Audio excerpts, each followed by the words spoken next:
Hi guys, welcome to a brand new episode of Passing the Crown with me, Ashley Petty, and I'm joined today by an influential, inspirational young man who I love seeing on the gram. I love seeing on social media, and I'm really excited to delve into the world of Creeper Crisis. Hello. Ash, thank you for having me, man. You Anytime. know I appreciate you, bro. Anytime. I Thank know. you. And Thank you. I am genuinely buzzing for this. Same, likewise. Like I said, Yeah. I was on the phone to Nia this morning talking about it. Yes. Big up Nia. Yeah, I was going to say, so Nia Inspired, Yeah. who I did a podcast with a while ago, mentioned you and, spoke about, like, that's family there. See, Nia, like people, I feel like people are hesitant to connect people. Mm-hmm. You know what I mean? And Nia, she connects people. Yeah. You know what I mean? Directly or indirectly, Yeah. she connects people. And I feel like, like if you if you go in JD Sports and they don't have trainers in your size, they're not going to tell you, I'll go to Foot Locker. You know what I mean? They're not going to. They're going to probably say, I'll go JD Sports online, but they're not going to tell you go Foot Locker. So they even hesitant to connect people. Where Nia has that trait about and that quality about her, which I love. Yeah, absolutely. She's just a people's person. And the thing that I always take from Nia as well is she always says, like, I appreciate you. I appreciate any support that someone gives Nia, she appreciates. And you're going to get a genuine version of her. Yeah. At in every situation I've contacted her, she's always been genuine. Yeah. Always. Absolutely. Yeah, big up Nia. Off her head, but, Yeah. she's crazy. She's crazy. Nia would even tell you, I'm crazy. Nia would tell you, I'm crazy. Yeah. You know what I mean? I don't know if she's going to call me Crepes, Anton. I don't know what she's going to call me. Yeah, I love Nia, man. Fantastic. Okay, so let's delve into you then. Creeper Crisis, Let's delve into your episode. Yeah. Let's pass the crown on to you. Thank you. And let's talk about early doors. Talk to me about, where did you grow up? What was it like? Grew up in Hackney, Yeah. where we at now. Yeah. On Anton Road. Yeah. The destination. I know. Where people just start rocking up here. I know. First of all, what was it? 2 package quad studio, 50 Cent in Hit Factory. Now Anton's on Anton Road. There you go. Yeah, it come back full circle. So born in Homerton Hospital, grew up in Hackney, Kingsmead Estate. But over the years, I moved around East London a lot. Like even my friend Bait Nate, who's here, I moved to a part of Leytonstone. I moved to Newham, moved to Essex. In Hackney, I've lived in E5, E8, and E9. Okay, so connected. All over. And that's, yeah. And how old are you? 37. 37. Black don't crack unless it's on crack. No one's on crack here. No crackheads. No crackheads. Yeah. So you started off. What was it like for you growing up? 37 years ago in Hackney. You know what it was? Until you start watching movies and you realize everyone else lives like you, you just think it's your normal environment. Yeah. Do you see what I mean? Because like everyone's in the same circumstance. Yeah. Everyone's in the same struggle. So you think this is normal. Yeah. Until you watch Menace to Society. But then you watch Home Alone and you think, there is another side to it. Do you know what I mean? But you think what you're going through is normal. Yeah. So we kind of normalized it. Mum, she raised 7 of us. Wow. Yeah, all of us had to share a room no bigger than this. Yeah. Yeah, we had top and tail. Some of my brother's foot stunk. But I think, you mentioned it, don't you? You know no different. I grew up council in Wolverhampton, so really, really, really council. Yeah. And there was like me and 3 of the siblings, and we thought it was normal. Yeah, look, we thought this was fine. But don't you find that community? Yeah. Do you know what I mean? You Yeah. find that you can knock someone's door and borrow something, and you know what I mean? Absolutely. And it was so normal. It was like you were borrowing like £1 to go and get some sugar and some this and some that. Or you was helping that lady carry her bags Yeah, across the street, and it was everyone knew everyone. Yeah. Do you know what I mean? Normal. And although let's not glamorize it too much. There was crime. There was crime. There was 100%, crime. A lot yeah. of people were stealing, and a lot of people were doing that stuff. But no one did it to them like each other. No, not where you was from. No. Yeah, And I you think ventured off and did it somewhere Yeah. else. Yeah. That sounds bad, but I it know. was yeah. But it was really safe. Yeah. Like for us, it was 100%. safe. Yeah. And so you have that community growing up, and that community shapes and molds you, regardless of what It starts in anyone says. household. Yeah. It starts in a household. It molds you from early doors, from the moment you are walking and talking. Yes. You are walking in a certain way, you're talking in a certain way, you're molded into that. My mum was the kind of mum where it's like, if we was crying, she'll put the bottle on the other side of the room, crawl to it.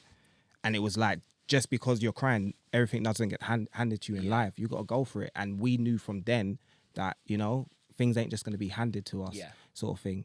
At what age did you get to when you, I guess, started to venture out into being Anton? Outside. Yeah, like to being you. So basically, what age did I just come in the house just to eat and sleep? Yeah, yeah. What You know, age? I actually said this year. People always say make sure you're home before the street lights. Yeah. You before the street lights cut on. You better have made sure you was home before the house lights cut on. Do you know what I mean? Like, but I would say, I'd say from about 12, Yeah, 12, 13, I was outside. yeah, I'd say, and a lot of that, he's back in jail now. Free my stepdad, Jux Jazz Jones. A lot of people know who I'm talking about. But when he came in my house, Pops being around, and he was young himself, so I don't feel like it was with any malice, or it was malicious intent. You know what I mean? But we saw things that we shouldn't have ever.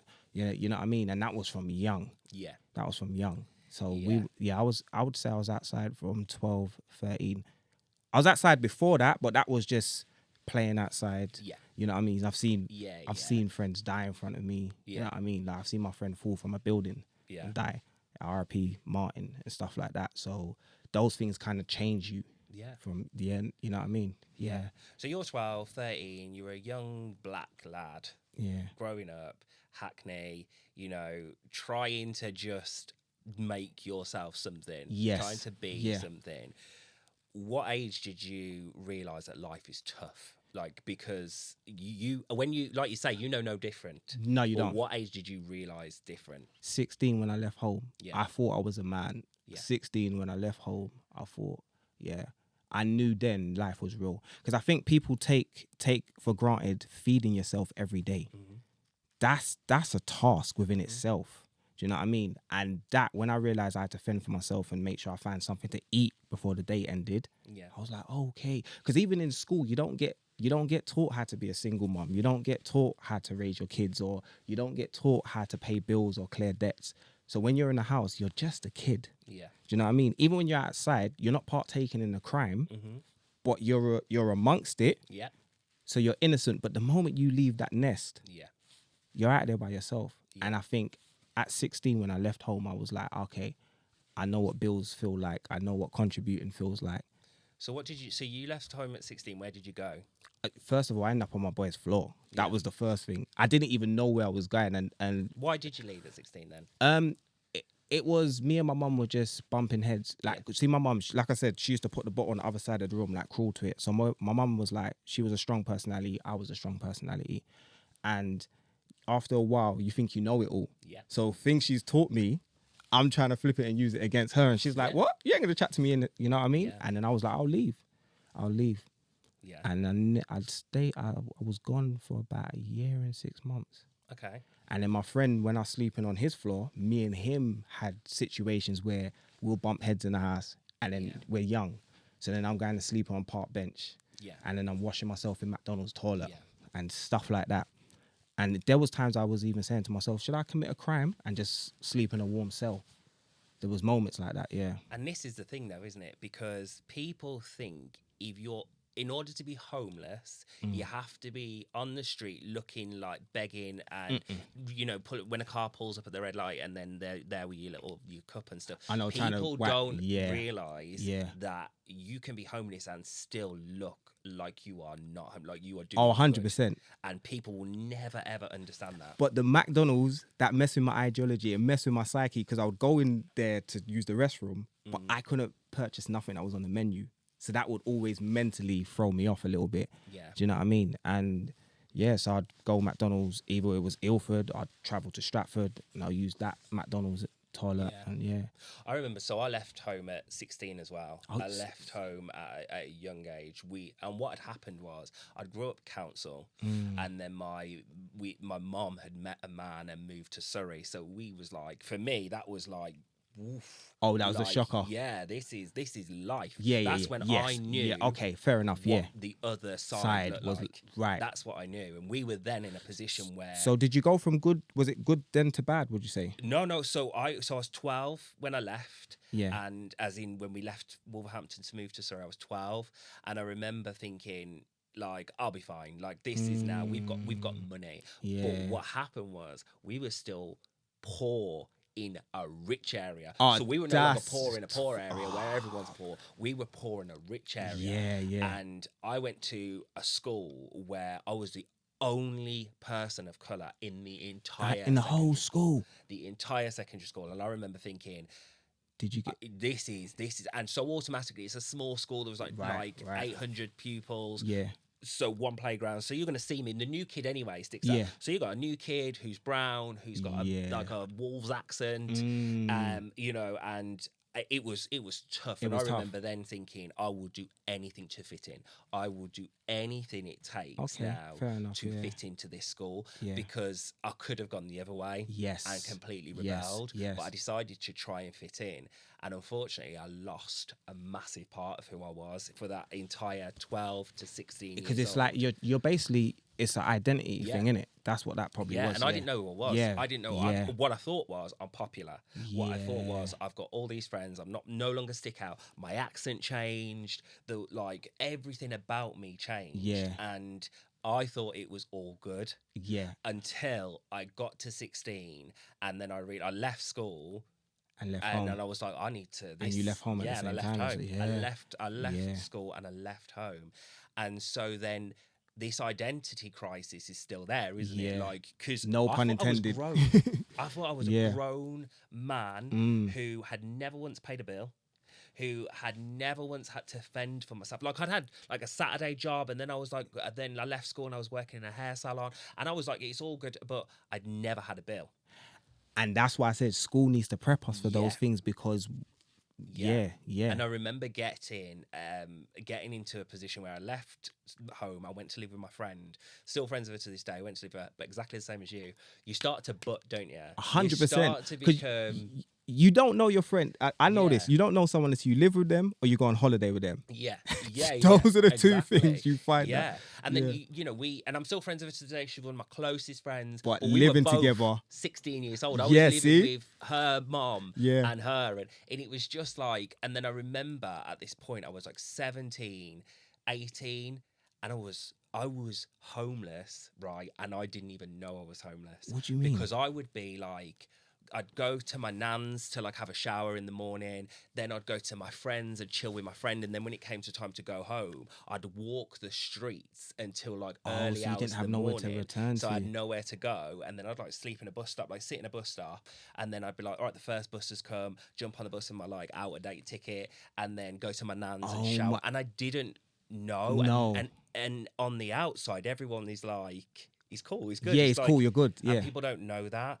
But I feel like when you get to a stage of just going, this is now fight or flight. Like, what's 100. going on? I always say E.T. found home before I did. Yes, Like, absolutely. he found home before Yeah. I did. So what happened then? I will say though, when I was with my friend, shout out to Vortex Tex, guaranteed every Sunday, his mum fed us. Yeah.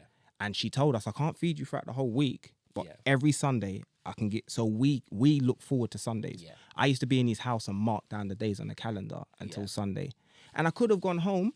Yeah. Gone home, but I feel like as a species, we're the only species that take care of kids past expectancy. Mm-hmm. No other species does that Yeah. apart from us. Yeah. Do you know what I mean? If you look into the wild, every wildlife has their species at a certain point, and then they put them out to fend for themselves. But they train them up until that point, don't they? And that's in our household. We just parents leave us to be kids. Yeah. Yeah, that's what I said. It starts in the house because Yeah. I always say if a kid doesn't have manners, that derives from the house. Yeah. It's the same as like if a dog's aggressive. You know what I mean? Especially yeah. sometimes it's the dog's breed, Yeah. but sometimes that's the owner. Do you know what I mean? Yeah. So when I see people's personalities and that, like I saw something the other day where it said, my personality is who I am and my attitude is based on who you are. Yeah. You know what I mean? Yeah. And to me, the household shapes you and molds you. Yeah. Do you know what I mean? Yeah. Absolutely. So then what happens? So I guess this now is the tough part to get to. So you're like washing in McDonald's and doing that kind of thing. I did ask a few people for money in the street sometimes. Okay. That was embarrassing. And you know, it's not the embarrassment of asking, it's the embarrassment of the rejection. Mm. Do you know what I mean? The rejection, it hurts because you're asking for a little bit. You're saying 20p, you're saying 10p because you're not trying to, you know, ask for like £3, £4 and make someone think, you're not my responsibility. And then it's like, I'll never forget. I remember I saw this woman and I asked her for some bread that she had, and she was like, no. And she just went to Greg's, and I was like, can I? And she was like, nah. And I thought, cool. And then an hour later, I saw her in Valentine's Park in Ilford feeding the birds the same bread. And I was like, even though I'm not her responsibility, but you know what I mean? I can't fault her because I'm not her child. You know what I mean? And there was a lady, and I don't know her name, and I'm trying to be respectful because she never gave me a name. So it was a white lady, and she saw my situation, and I know she's not around anymore. So I want to say, send my condolences. She allowed me to knock her door every morning and give me something to eat. She didn't allow me in her house, but she allowed me to do that. And she said, as long as you're hungry, knock my door, and if I've got something, you can have it. Because where it is, you know, back then in London, I don't know it was like where you was from, they used to leave cereal and bread and that outside hostels. So my boy knows what I'm talking about. They used to leave it outside hostels, and I used to go and I was stealing it, but I didn't even have a bowl to put it in. Yeah. Do you know what I mean? I was eating it out the box, you know what I mean, and stuff like that. And then I would wait till the milkman comes around and then take the milk. But then she saw that and she was like, no. As long as you're hungry, just knock this door. You're not allowed in my house. Just sit outside and eat. So I'd sit outside, have a tuna sandwich and something like that. Yeah. So I want to big her up, man. Yeah, absolutely. Because there are good people. Those people exist. 100%. You know, and they don't do it for anyone else. They're not doing it to be like, look at me, I'm a savior, I'm a saint. They're doing it because it's in them to be good. This was before you could upload it to YouTube and get views and monetize.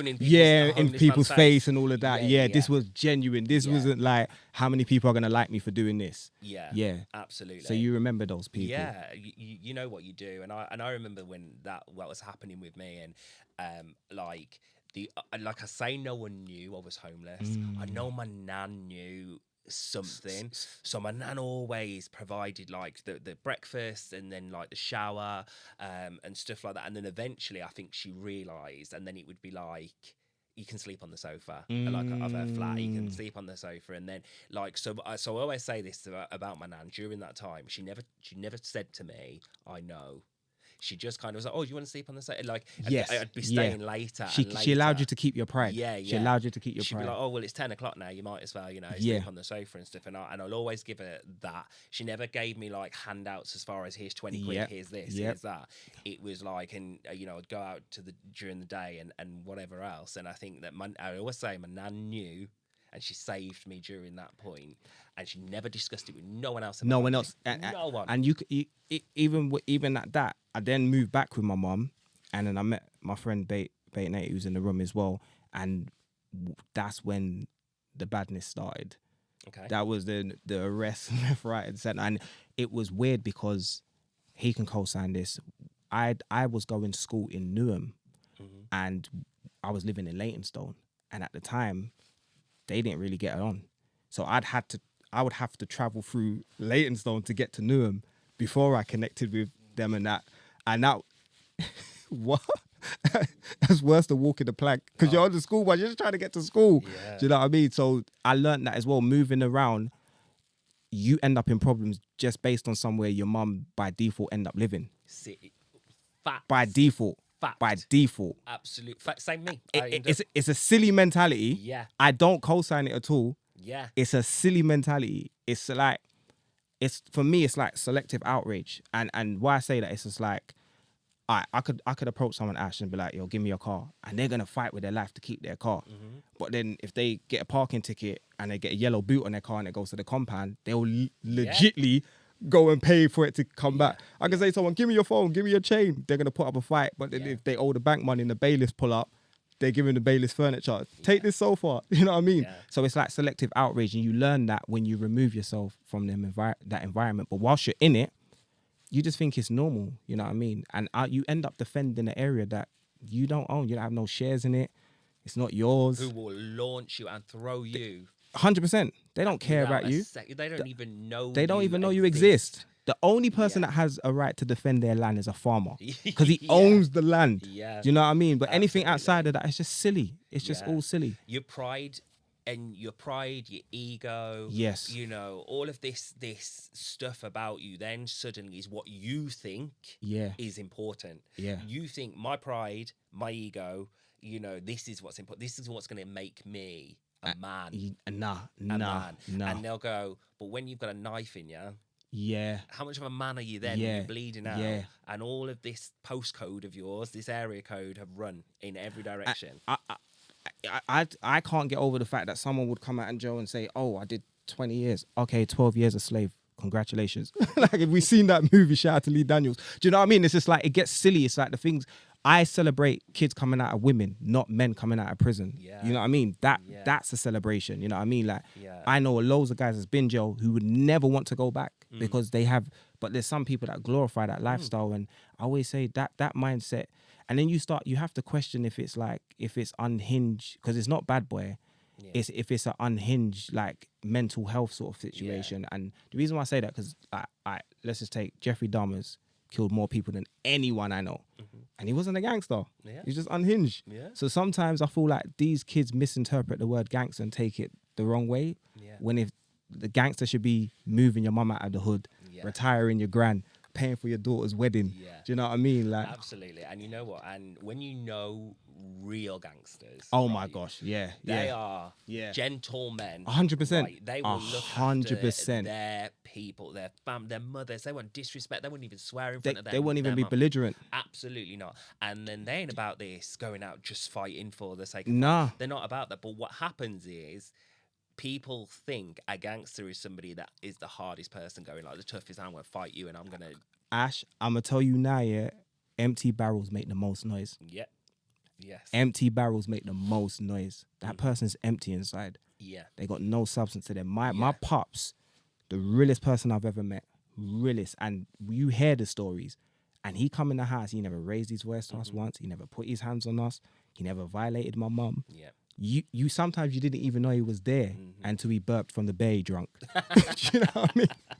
But you wouldn't know he was there. But you're right. Yeah, it's you're true. right. And you know, and when you, like I say, I know them and I know these people, and they are like the most respectful, well dressed, well mannered Yes. people that you could wish to meet. And then you look at these gangbangers who are going around like slashing old people and taking. Nah. That's what, why I said we've lost community. Yeah. We've lost community. Yeah. Because you didn't do that. That's senseless crime. Yeah. And it doesn't do no good for nobody. Absolutely. So we talk about the I guess criminal aspect of it, and going into the places that you shouldn't be going into. How old were you going into that life? So that was when I went Leytonstone. I was at 16, returned home 16, 17. Yeah. And then I left home again when I was about 17. Why did you get into that lifestyle when you went back home? I think the environment, because I'm returning. I've got 3 other brothers. They've got their people around, and then now I'm mixing with that crowd again. Because when I left it, you know, one thing with me, yeah, I've always thought different to everyone else. Do you know what I mean? But then when you're, it's not, I wouldn't even say peer pressure, but when you're around a certain crowd, you end up just following the crowd, sort of thing. So when I went back, that's what had me revert back to all of that. Yeah. Yeah. Do you regret being that person then? I would say no, only because people might think I'm weird. I feel like life's written and we're just playing out our part. So then to regret anything is like me questioning God's story on me. Like I always say to people, God's still working on me. So if I sit there at any point and say, oh, I regret doing that, then it's like I'm saying God made that mistake in writing my story. Yeah. Do you know what I mean? I would say I've learned from it and I wouldn't repeat it. Do you see what I mean? Yeah. That kind of behavior got me on ITV, as you've seen. It got me on a Daily Mirror. Yeah. Like none of it was worth it. Yeah. None of, you know what I mean? They had us down as the most notorious gang in London. Yeah. And it's not good because you had Manchester on there, Birmingham and Liverpool, and then you had my estate, which we're currently filming in now, Mountford Estate. And it was like, it was sad because, all right, first of all, like that's promotion you can't pay for, but that's not promotion you ask for. Do you see what I mean? And when he who controls the media controls the minds of the people. So when they try to promote me as like the most notorious, do you know what it is? I'm going to be real with you, Ash. Then I was ignorant and I didn't appreciate it because it's what some of the drill artists go through today as well. Some of it is bad, but alright, if we're gonna be real, so like football, yeah, football has its firms and hooliganism and all of that stuff, and then you would say the only time they've ever tried to ban football is, I think, was 13-14 and 16-67. They're that long, and for me, they have movies like Green Street, you know what I mean? Yeah. Football Cass, Football Factory, and it's not about football. It's glorifying hooliganism. Yeah.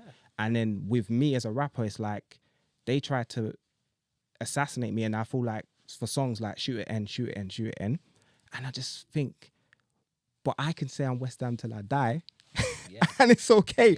Both of them are promoting death. Do you know what I mean? And now I'm older, I can revert back and look back at it and say it was ignorance on my end, but at the same time, I can say it was unfair how I was dealt with in that situation. I felt like that. Same way I said the selective outrage, I feel like the media selective as well in that aspect. In my opinion, I feel like the media selective as well. For as long as the media exists, the media will be Selective, 100%. And it will be in the favour of them. Oh, 100%. Always be in the favour of the media. So you've touched on it really briefly there, but let's talk about influence for you. Right. So you have this growing up in this environment, which, you know, you chose to do what you chose to do. Okay. Yeah. Where does who were your influences then? My pops, definitely Jux, Jazz, 100%. It's going to sound so weird as well. There's a movie, it's still my favourite movie to this day, Kane and Menace Society. Okay. There's a movie and it's Kane, and he just had the money, he had the girls, you know what I mean? Women were into him. I saw what he did to like the women within my family when we watched the movie. I saw my mum like getting fluttered, and I saw my cousins and aunties, and I was like, this is the guy I got to emulate, because I'm seeing what the impact is having on the women just in my household. And he made the money. Anyone would that watch, but then he still died at the end of the movie. Yeah. And it's sad that you still want to be like that person, knowing the outcome. But do you think you wanted to be like that person because you could change the ending? You would be like, I could be as much like him, but I will change it because I'll know now what not to do or what not to do. Yeah. Do you think that's where you see why you still wanted to be like him? I would say back then I don't think I had that mindset, but now you've just said it, it's resonated with me. Maybe so. Yeah, maybe so. Because I think that we look at the heroes of history and we look at these people like, you know, and we go, yeah, but they died at the end, but they died a hero. They died a hero. Yeah. But like you go, but I still would love to be like that person because I would do this ending different. Do you know what it is? I feel like in life you do it big, innit? So in life, everything you do it to its maximum effect. Yeah. So like Batman, what's the point of Batman shining his logo in his bedroom on his ceiling? Shine it in the sky. Let everyone see you. Do you know what I mean? We all want to shine bright. Yeah. Do you know what I mean? And I think me is even like Creeper Crisis. It's an alter ego. Yeah. You know what I mean? Like we got Clark Kent, Superman. Yeah. We got Spider-Man, Peter Parker. Yeah. We got Bruce Wayne, Batman. Yeah. We got Bruce Banner, Hulk. Yeah. We got one brain, and they'll say, are you using the left side or right side of your brain? There's one brain. Yeah. But everyone has that. We have one heart. We don't say left, right. You know, one. So everyone has that other side to them. And I feel like I always promote it as the gangster and the gentleman. Do you know what I mean? That's how I always promote it, because I saw how my pops was, and I saw how this guy Kane was. They were the two that had an impact on me. And my gran. Yeah. And my gran. I want to big up my gran. Yeah. She had no filter. You know, I sometimes miss her as well, and she's still alive and that she's not passed away or anything. Okay. But just because of pride, we just, you know, we ain't reconciled. But I used to go bingo with my gran. I used to come. My gran will make the effort to drive to the estate I was hanging out on and embarrass me in front of everyone, drag me in the house to watch Cheaters. And then she's there with the popcorn and the homemade popcorn, not the one she's buying from Tesco's. And she's like, "Oh, catch him!" And I'm like, "Yo, gran, yeah." So it's things like that. I look up to that woman, and of course, my mum by default. That's a given. Do you know what I mean? Like I've never known a stronger woman than my mum. Well, I want to talk about family, because there's something about you that I know you're very real about, and that is blood and water. Oh, that you must say. I know you are very, very real Yeah. about the difference and what it means to you as well. So talk to me about why that is so important to you. Yeah, because it's that saying I was saying. They say blood's thicker than water, but when blood falls out, you need water to clean it. Yeah, absolutely. And what I meant by that is to expound. It's like we didn't select our family. Mm-hmm. You know what I mean? By default, if I had it my way, I wouldn't have chose certain people to be my cousins. Facts. You know what I mean? Facts. Ash, Facts. I wouldn't have chose certain siblings. Facts. I would not have gone to any store and said, let me have him and let me have her. Yes. I wouldn't have done that. Yeah. And like my boy Bait Nate sitting here now, I chose him to be my friend. Yeah. And it was my other gran who was on a deathbed. And when she was passing and she said, Anton, look in the hallway, look at that man. I said, what? She was like, what is he? I said, oh, he looks like a janitor. And she went, what's that other man? I said, he's a doctor. She went, all right, they're those titles because you've given them that title. She went, I'm your gran, but if I don't live up to that title, don't call me your gran. Mm-hmm. Call me by my first name. She said, same as your mum, same as your dad. So even Pops, I don't refer to him as my dad because you haven't earned that title. Mm-hmm. So for me, water's very important because you select who you call your friends. Mm-hmm. It's like we said earlier on, Nia, we've selected her to be our sister. Do you see what I mean? So yeah, I personally feel like I appreciate water over blood sometimes because I never had a choice in it. Yeah. I feel like you feel the same as well, Ash. I would take this if there's something I've learned, and I've learned the hard way. I've learned the hard way as a 35+ year old. I have learned the hard way is that word family is a word. 100%. It is a word. 100%. Like an apple is a word. Yeah. It is. Yeah. This is a word. Yeah. And it is really difficult to say to somebody that's just the woman that gave birth to me. That's just it's really difficult to say that when somebody else has a good relationship with their own mum, for example. Yeah, because you know what it is. I feel like we're doctrinated to have that ideology, but then it's only, I feel like that comes with experience with, like you said, if they have a good relationship, to them what you're talking is foreign. Yeah. Do you know what I mean? You say one, they say, and this is what they say, but you've only got one mum. But here's my thing now. Imagine your mum was Rose West. Imagine your mum was Myra Hindley. Imagine your mum was a serial killer, a baby killer. If my dad was Jeffrey Dahmer's, I would not entertain. Do you go, you only get one dad? You No. only get one mum. It doesn't work. You're right. Like that. If my dad was Ted Bundy, then we'll be having a different conversation. And people don't say that. And I think that you have to take that into it. Just because somebody birthed you, and I'm not just talking about mothers here, but no, you just in general, is blood to you, doesn't make them a good person all the time. No, 100%. And because bad people exist. There's narcissists that exist. These people, the sociopaths that exist, could be your mother, could be your father, could be your brother, could be your sister. They could exist. And what you have to then do is you have to be able to be a grown up enough to say, what you're doing is not for me. No. What you're doing actually brings harm to me. And you know what? And for me, I feel like that's the maturity in you. Because you got to remember, they've done their job. Yes. They brought you here, but it doesn't mean that they're going to continue to do a great job. Mm-hmm. Yeah. You know what I mean? Yeah. Like, it doesn't mean that. Yeah. So, and I agree, and I listen. Like, so mine is my situation, and this is not me calling anybody out. No, just keeping it real. My situation is my mother. Right, I grew up and had the best. What I thought I had the best relationship with my mum. Like, where did the relationship have the breakdown? If you don't mind, is my that relationship personal? had the breakdown.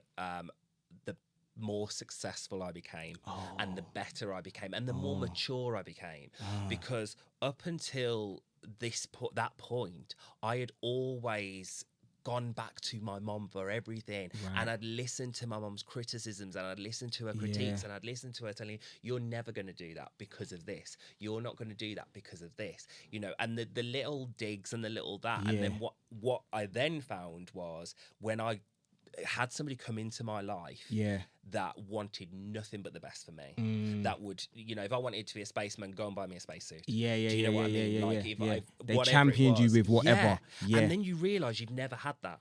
And then you realise you've never had that from the person that you thought you were closest to in the world. And you know what? it's going back to when I said it started in the household. As a kid, your fan base should be the household. It should derive from the household first. Yeah. If you bring home a painting, you expect to see that on your fridge. Yeah. You know what I mean? That's the first thing you expect. As a kid, your household is the first fan base. Yeah. Do you know what I mean? And my issue was with having I had 2 older brothers and a younger sister, and I remember that we were played against each other. We were played off against each other. But you don't see that as a you kid, don't. do No, you? no. You don't see That's that. what I'm saying. Back then, you don't realize it's only see any after of the that. fact. Yeah. And then you grow up and you see it in adulthood when you're making your own adult grown decisions, paying my bills, my own bills I'm paying. I don't need somebody now telling me what I'm supposed to be doing with my money in my life. Yeah. And I remember thinking to myself, like, how do I remove myself from this relationship because it's my mum? Like, you go, how do you do that? It's blood. Like, how do you say to someone, I no longer? And it's not like, you know, we hated each other. It got to the point where it was an explosive argument, but I could see that happening. And I think, you know, the issue is, you speak about your stepdad a lot, and you speak about kind of, you know, his influence on you. I had 2 stepdads when I grew up. I had my sister's dad, and I had the stepdad that now my mum's married to. And I remember being taught to dislike my stepdad, my sister's dad. So I was gonna say which dad, which one. But I was also taught to dislike my real dad. Oh. By my mom. And so do you have a better relationship with your dad? No. Yeah, but I think that's too long gone. And it took me to step back and go, this was a man, my sister's dad was a man who, you're right, he was a nightmare. He was an absolute, like, Lothario, like, he was just like, you know, all of this stuff.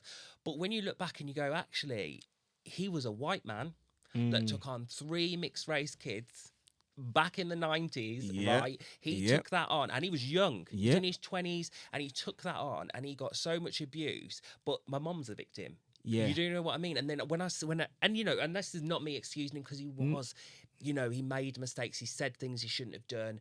He did things he shouldn't have done. And you're gonna as a human. Yeah. You're gonna make mistakes. But then he you know, and a couple of months back, I bumped into him in a bar, and, you know, we'd had cut contact, we'd had no relationship, and we had that conversation for the first time ever had that man-to-man adult conversation. And I'm glad you had it then, because you're of age now, so you can articulate yourself. And he said, Ashley, I messed up. He said, I messed up. I was not perfect. And he stood there and he said, this is my flaw, this is my flaw, this is my flaw. I should have done this. I wish I'd have done this. He said, I was young and I knew no better. And to me, that is everything. To me, that is what you need to hear, because that is someone accepting. 100%. This was my and they're error. being vulnerable as well. Yeah. And to hear that, now you flip that onto my mum will go, he was this, he was that, I was great, I was perfect, I was this. And you hear that and you see the different side of it, and you go, do you know what? I'm sitting on the right side of the fence here. Yeah. But and you know what's crazy? Your situation is like that with my dad, with me. Yeah. Do you know what I mean? And I just, like, for me, he wasn't a great dad. So now I look at things like my siblings have got kids, and he can't even be a great granddad. Yeah. And then you usually think he does, don't he you? does. I even said to my mum several times, because what is my mum defends him a lot, and me and her go back and forth. But then I always have to appreciate they had what they had before they had us. We just come into the picture after the fact. Yeah. You see what I mean? But it's only the other day she's starting to realise, though, because he's not even showing up for the grandkids now. Yeah. And it's just like, he's just that way inclined.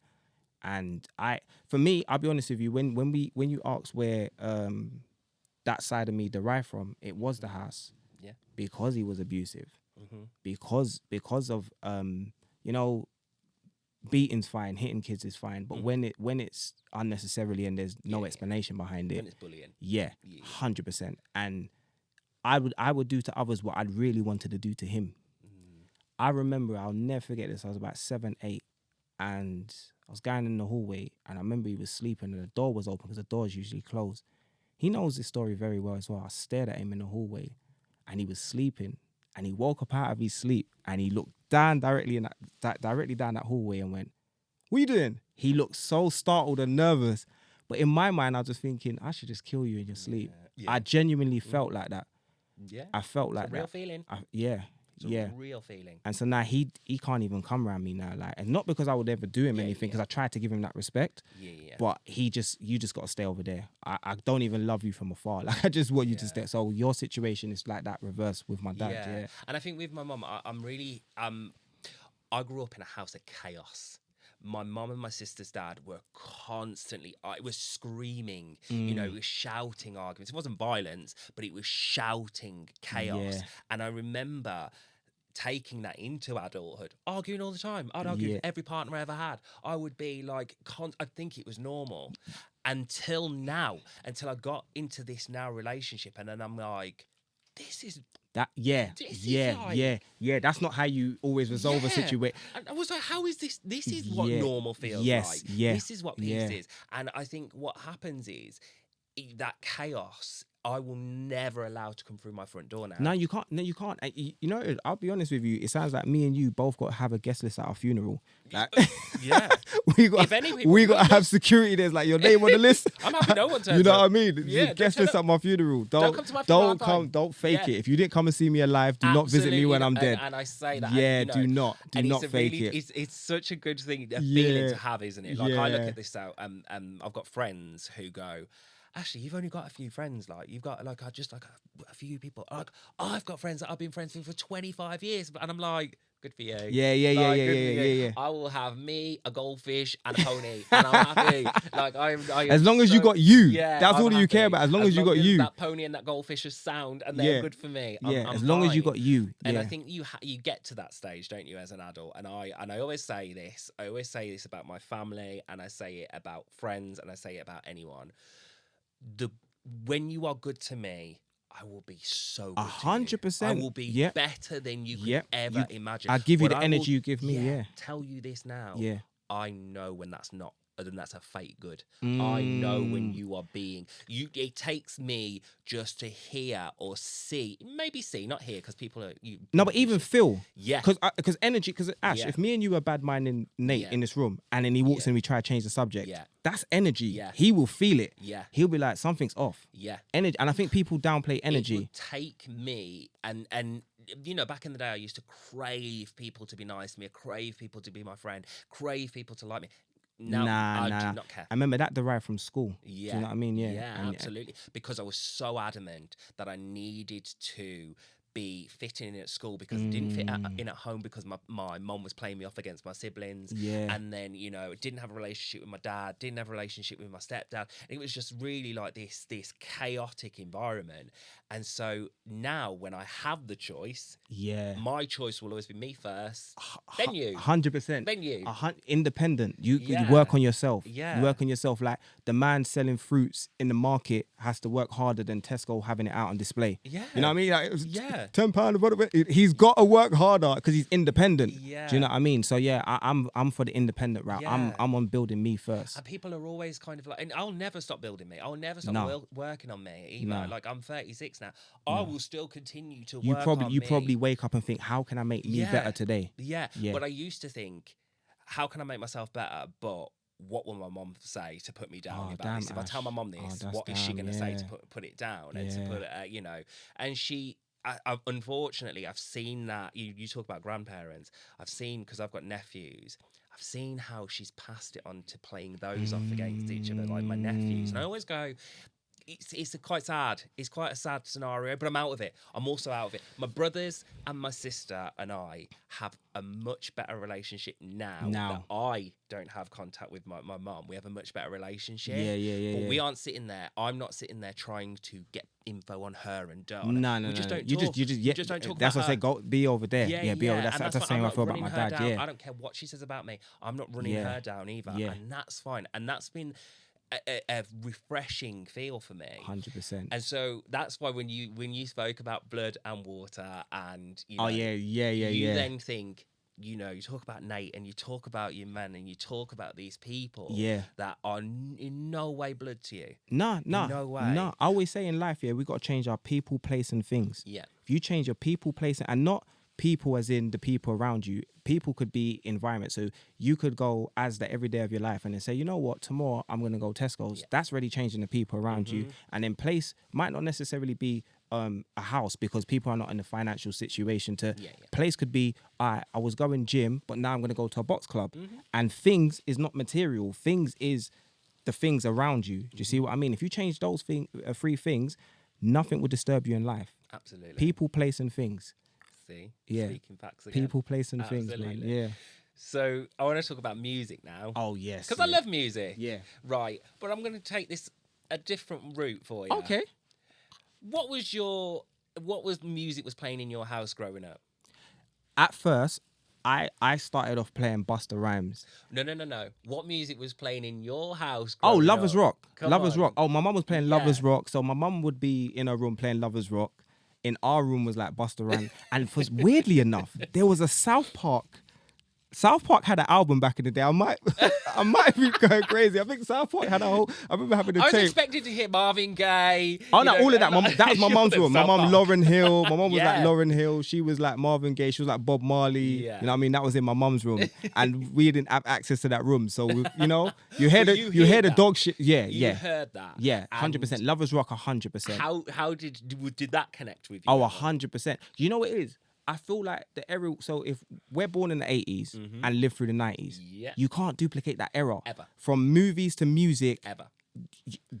nothing makes me feel like how that made me feel. Mm-hmm. From music, in movies, you wanted the couples to stay together. You wanted them to figure things out. Yeah. Now I don't really care. Yeah. But back then with music as well, it you can listen to a certain Lauryn Hill song and it can make you feel away and shape your day for the greater. Tony Braxton. Tony Braxton. That girl, I was like, just get back with her. 100%. Yeah. 100%. So for me, music was everything. Yes. And then Love this. I love that Yeah. music was because you are so right. If you were growing up in the 90s, music was everything to you. I'm going to snitch on myself here, yeah? God. So I lived in East Ham, yeah? Yeah. On Bendish Road. Yeah. Setting the scenery. I'm in my room. I've got a little stereo. What song did I have on repeat?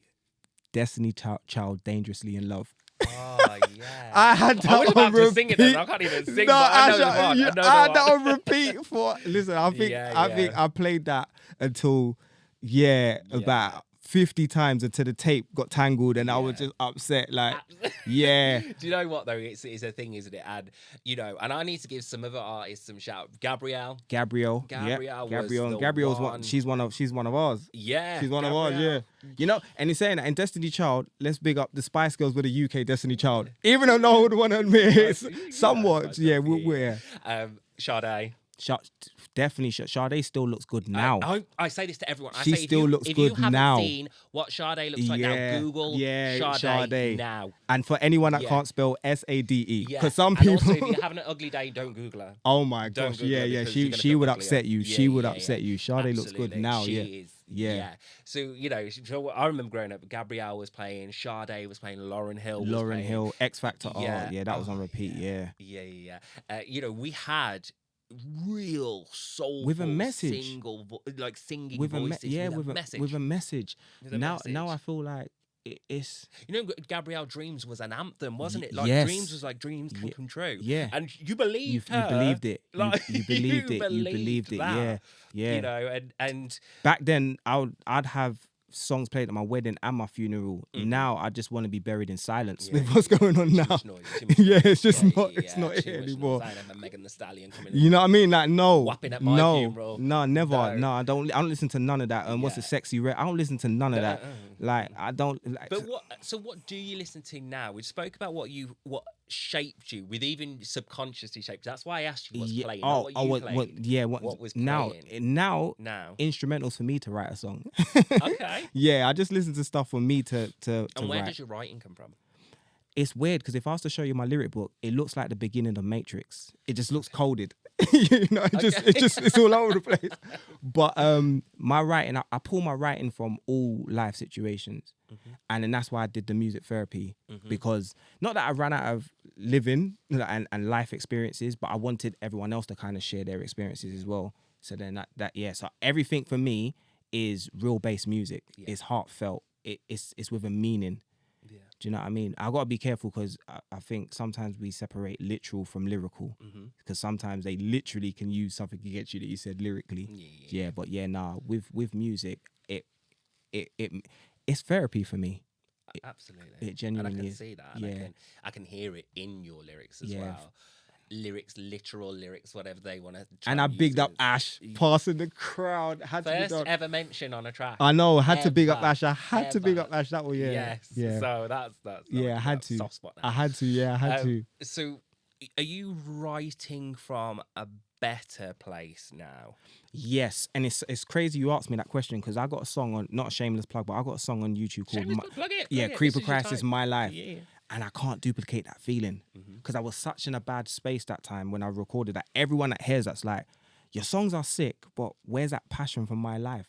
And I'm like, I can't pull from that anymore. I'm not in that space anymore. Do you know what I mean? And that song let me know I cried while I was rapping that. Do you know what I mean? I think I broke down like 4 or 5 times in the booth. Now I go in there and I just put words together and make it sound good. But it is the space I'm in. I can't duplicate that feeling. So you're writing from a better place. Yeah.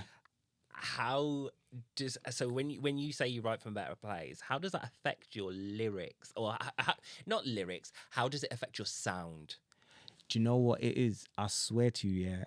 It's crazy you ask that because now I feel like I sometimes put myself around people to still have that edge to me. Because I'll end up, I'll start end up writing happy stuff. Yeah. Do you know what I mean? Like you can't live. Commercialised. You know what I mean? When you look, you know what I mean? You look at it and all you see is field and you know what I mean? And sheeps and cows and you're talking about, certain content. So sometimes I put myself around people just to remind myself of where I came from. That's a really good. Yeah. It's a good mentality to have as long as it's safe. It's safe. As long as it's safe. As long as it's safe. Yeah, I agree with that. Because definitely agree with that. what we can do is fall back into old tricks. Oh, 100%. 100%. Because yeah. we get used to that comfort. 100%. And especially when you are then going, I need, my best writing comes from here. Yeah. You then want to do even more of it because you want even more of that better stuff. And art imitates real life, and that's never good. Yeah, that's never good. And and I think I don't write music, by the way, but I listen to music all the time. Music is my life, without a doubt. There's not, and I listen to anything based on my feelings and based on how is it your mood for the day? Do you? It says like in the gym something different, walking something different, driving something different. However, what people and it's a bit of a mad one, and people probably think this is really weird. Even if I'm having a bad day and I'm at the gym, I will listen to what I'm feeling. It might even be a ballad. It might even and people are expecting you to listen to pure upbeat stuff. That's not how my mind works. No. My mind works because music affects me so much that I don't want to try and listen to, because I'll start disliking a song or I dislike an artist or something. So, and I'm very, very much a believer in however somebody writes a song and however that song sounds is how I will feel. 100%. And that's how it, and so that's why people go, well, what genre of music do you listen to? And I go, anything. Yeah. I can be driving along and hear a song and it'll be by an unknown artist and whatever else, and then that's my song. I'm like, that's it. Because I think because music's a feeling. Yeah. You know what I mean? And it's how it makes you feel. Yeah. You know what I mean? People that go, I'm a Swiftie. They're a Swiftie because they're a Swiftie because they're a Taylor Swift fan. Yeah, First of all, I'm not a Swiftie. I have my limits. I have my limits somewhere. I said I have my limits. I have my limits. Taylor Swift. She's gonna watch this. But I have my limits. So fuck Taylor Swift. Oh yeah. Twice. I said it twice. He threw it out there twice. Like you're gonna watch this. While we're at it, fuck you, Sam Smith. Sam Smith. Right. And Katy Perry. But you know what I mean? Like, so people have they are a fan of someone because they're a fan of someone. So it doesn't matter how I get what you mean. Yeah, song yeah. They will still lie to themselves. Yeah, they'll still lie to themselves. Yeah. And I don't do that. No. I don't do that at all. And I think that we are in this generation missing real songwriters. Oh, 100%. Real songwriters. 100%. Now nothing. There's no substance in anything. Yeah. From the movies you watch, from the music you listen to. Because nothing's coming from a real place, because the generation now hasn't lived in a real place. No, they don't understand They haven't lived before social media. I say this, I grew up on a device, they grew up on a device. Yeah. So we have 2 different outlooks on life. Yeah. You know what I mean? When you get given advice like don't do this, compared to a laptop being put in front of you or Apple Mac or, a tablet, we can't have the same ideology. Yeah, yeah. You know what I mean? Because it's no, you have no experience. Yeah. You're opinionated, Mm-hmm. but you have no experience. Yeah, and it comes as well with raising kids as well, I think, because I see these kids that the first thing that happen when you sit in a restaurant, Yeah. boom, your iPad's in front of them. Yep. Like your iPad's in Yep. front. I couldn't Yeah. even go to, like, not that we really would go to a restaurant, say we went to McDonald's, but like if we went to McDonald's, I couldn't even, we would be given the colouring stuff that was there. Yeah, like, that yeah, would come with yeah. it. Or and the 3 crayons. Or if you got a box of cereal, you play the games on the back of the cereal. You know what I mean? But imagine sitting there. We couldn't even watch TV while we ate dinner. No. That was family time. Yeah, that was family time. You are Yeah. now giving me a device so that I'll eat my dinner. Yeah. You're bribing me 100%. to eat my dinner. And you know what? We would starve if we didn't eat our dinner. If we didn't have microwave, if you didn't eat, your food was cold. You know what I mean? You will eat it cold. I feel like the internet's being used for the wrong reasons as well. Yeah. Even me, I've only signed on to Instagram going on 2.5 years now. I've been doing music since 14, but I've only had Instagram just over 2 years. Yeah. Because I look at it like the browse and the buy. Mm-hmm. And what I mean by the browse and the buy is like people browse in JD Sports. Mm-hmm. People buy in McDonald's. As you just mentioned McDonald's. People buy in McDonald's. And what I mean by that is it's very rare you get someone that walks in McDonald's and says, and walks out. It's very rare. They know why they're there. Absolutely. But people browse in JD Sports. Yeah. So with my account, I'm trying to find a way, because it's an account. Instagram account, Twitter account, Facebook. It's an account. It's a bank account for some form of income. So I'm trying to figure a way as I'm getting them to browse. But how do I get them to buy? Yeah. So I'm only on it to sell something. Yeah, whereas the kids good of for you. today, they're just on it for the sake of being on it. For the clout. Yeah. Yeah. I'm not interested in that. Me neither. I'm not. I've said this at a live show. I said the internet. You got 5 spaces. You can be on the internet for a title, because you favor an idol, because you want to go viral, because you want to be spiteful, you want to talk to rivals, or because it's vital. Tell the truth and shame the devil. Right, Listen to him because here. it's vital. I'm on the internet because it's vital. Yeah. So miss me with all the titles, trying to Yeah. go viral. I'm not interested in none of that. Yeah. I think people are growing up today wanting to be something to do with like but they're growing up like to think I don't have to get a job. Yes, Like, this will be my I'm a job. content creator. Yeah, now. I'm a content creator. I don't have to get a job. What do you mean get a job? This would be a job. Yeah.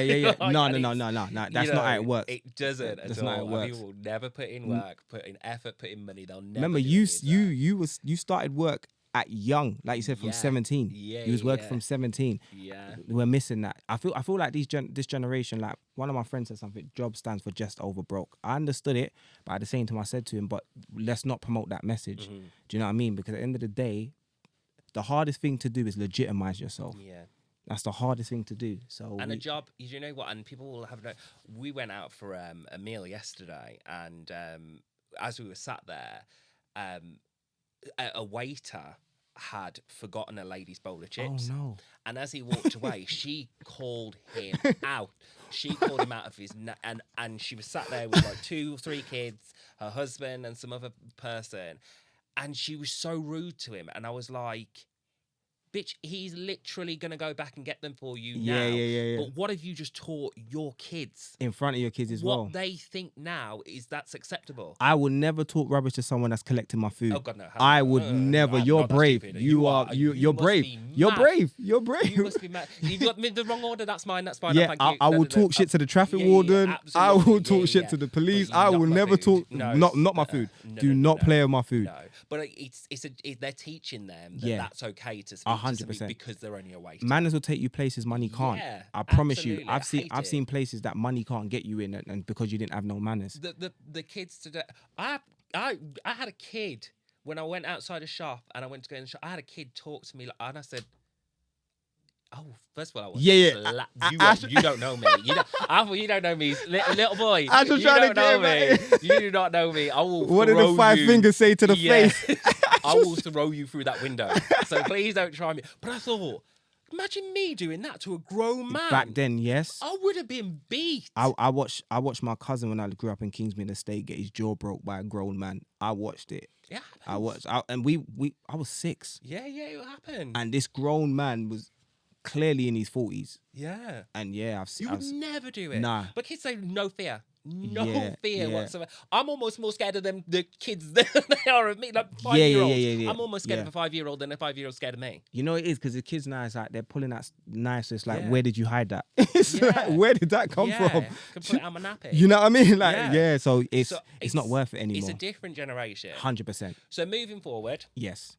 let's get to the final part of this. Okay. Let's move forward. Let's look to the future. We spoke about your past. We spoke about the present. Yes.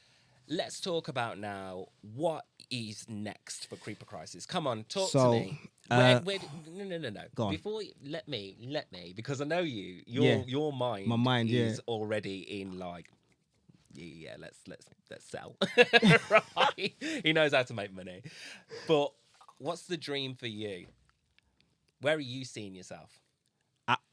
I just, without it sounding gloomy, I genuinely just want to be alive to see it. I genuinely want to be alive to see it. Because I know what I want to do, but I want to live to see it. Yeah. And Do you think you will? do you know what it is, Ash? I'm going to be all the way real with you. I've put myself in predicaments before the internet to where now I'm reluctant to do events as much and stuff like that. Not because I'm hiding or because I'm scared. It's because I'll be too accessible. Yeah. Do you know what I mean? And so you do think about that when you have come from that lifestyle and you think, I just want to go and do this event, but you don't know who's going to get a hold of that flyer and say, do you know what I mean? And that's the part that becomes, I wouldn't say scary because there's no fear in my heart, you know what I mean, at all. But it does make you hesitate a little bit because you want to extend things as long as you can.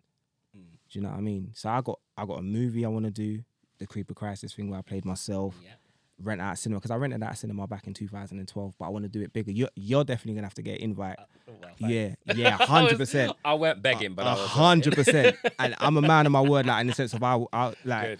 My boy knows I'll I be did my there. whole I'll cinema be there. back in I'll Hackney be as there well, to in Mare support. Street. Yeah, 100%. Nia, everyone. Yeah. I got Nia. I spoke to her already. She's gonna host it when. Fantastic. Yeah. Awesome. So movie, cinema, little things like that. But I do have to be cautious on everything I do because I didn't realize how much of what I did would affect me now. Do you know what I mean? And just We never do. No, you don't know. We You don't never know. do. You don't know. You And don't there's know. stuff that I would have loved to have done and opportunities for doors that have opened, but because of past mistakes, Yeah. I know that. Yeah, that just isn't. Ash, you know what I mean. Yeah, you know yeah, what I it mean. just isn't a You know what I thing. mean. We're not trying to be negative. No, We're just no, being absolutely. realistic. We're being 100%, realistic, because yeah. it will bring me. It'll bring you more hassle and stress and And it's not negativity worth than it. It's worth. Yeah. And I don't want that. I don't No, want that in my life. no. And I know you don't. I used to do things in certain estates and then go back and film in that particular estate whilst I had innocent people around me, and I'm like, that was ignorant. That was ignorant. That was arrogance and ignorant. You know what I Yeah. mean? And now I'm at an age where it's like I said, I just want to be alive to see it. Yeah. I remember hanging with people. I look at some of the people that in my early 20s, late teens, early 20s that I used to hang with, and at the time you're Yeah. like, I'm the big dog here. Like, this is I'm important. Yeah. And little do you know that 10, 15 years later, that comes back around to you where that will stop certain, that'll stop doors opening for you. 100%. Just because you were there hanging with them, they were 100%. your crew. Hun- And that's tough. And I wasn't, to me, I was like, it wasn't like we were dealing drugs and we weren't doing this and but they were people that you were doing whatever. You was disrupting people. Yeah. And that's sad, you know, because I think to myself now, if I could tell my younger self something, I learned some of the greatest things from these people. Yeah. But if I could tell my younger self something, stop trying to be so seen. Yes. Stop trying to be so visible. These can be they're the most loyalist people that I've ever met, and I'm still, you know, loyal to this day. We don't talk about their names on camera. Yeah. Some names should be mentioned. Yeah. And you know, and why did I want to be seen back then? Even me, yeah, like see me, like, because how I move, like I don't drink, I don't smoke, you know what I mean? I have no vice. Like if you have a vice, they can plant a device. Do you know what I mean? I've got advice, but I got no vice. So like I'm always vigilant. My mind's always, you know, I'm like every cog in a clock, every part of me is working, you know what I mean? My brain's always on a go. And it is from past issues and certain things, and you'd want that to hope that these people have let things go and they've moved past it, but life doesn't always work like that. They won't. I mean, they will have. Yeah. Until you start doing something you like. Oh, 100%. Until you're successful, they will 100%. They will remember every single word, every single letter, everything you've ever said to them and done to them. And so me, sometimes I tread easy when I'm online, and it's weird because I said it to Nia as well. I said, guys will be trappers and build a line, become rappers and be scared to build online. And I understand why. Yeah. Because you're hesitant of who can see what flyer goes up, and you're a sitting duck. Like, there's people that I'm close to, we speak every day. We don't even follow each other on social media because you like. Yeah. You don't. There's no. You can't have the association. You can't have the association. No, you can't have the association. You can't. You can't. Anything, and you can't. You can't have the association. Yeah, you can't. And there's people that my closest friends. And you know, and that's probably why your account's private as well. Yeah. Even with all your following, I still got it private. Listen, I don't blame every you. single one of you people that come in here. Damage control. No, We got damage control. Go, damage control. Where did you find it? Yeah. Where did you come from? You have to. You have to protect your peace. Yeah. And it's solely because as well, other people are taking my stuff right and using it against me. People will be like, oh, look what you posted. Look, because you know me, I've just slagged off Taylor Swift. I find that so weird. I got all the Swifties coming after me now. So I will say stupid shit. Yeah. Right? And then she does have a little fan base, Yeah. Look, don't watch me get killed now. But you know, people will use that again. They'll screenshot anything 100%, now. Go, remember on March the 9th, 1942, when you said Alison Hammond was fat. By the way, that's true.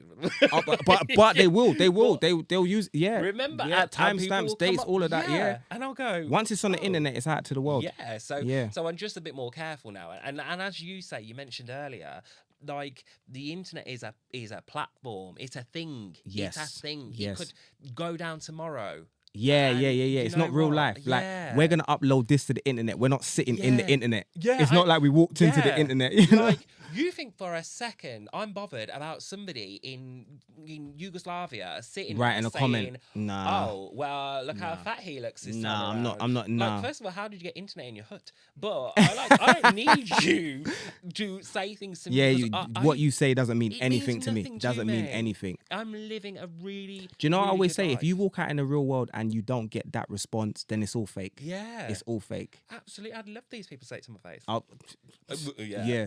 Yeah.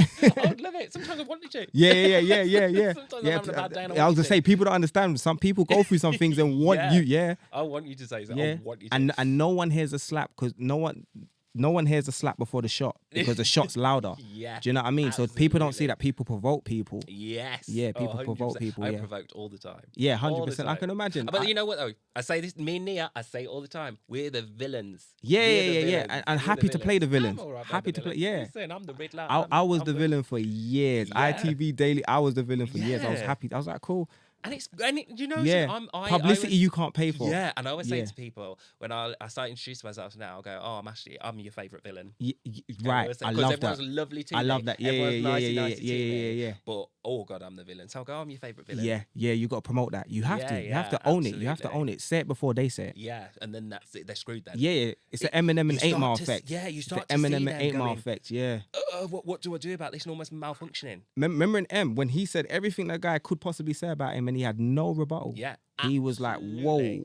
Absolutely. Tell them something they don't know about me and throw him the mic. Nothing you will ever say about me, I have not said about myself. Ash, trust. I always say this: you can't expose someone who's got nothing to hide. Absolutely, you can't. I always get people going, have I slapped a few people that I probably shouldn't have slapped? Absolutely.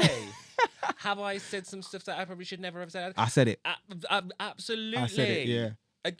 And yeah, where do we go from here? And where do we go from here? Now what? Yeah, where do we go from here? No, I rate that. I rate that. Yeah, I rate that. Yep. So it's, you know, people just get really freaked out. I love that. I genuinely love that. Yeah. Absolutely.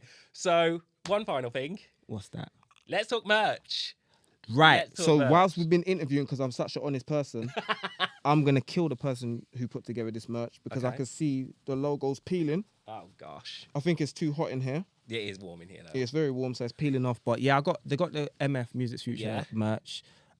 This ain't my merch, but the jacket's my merch. Okay. Yeah. I wish this. Where can we get it?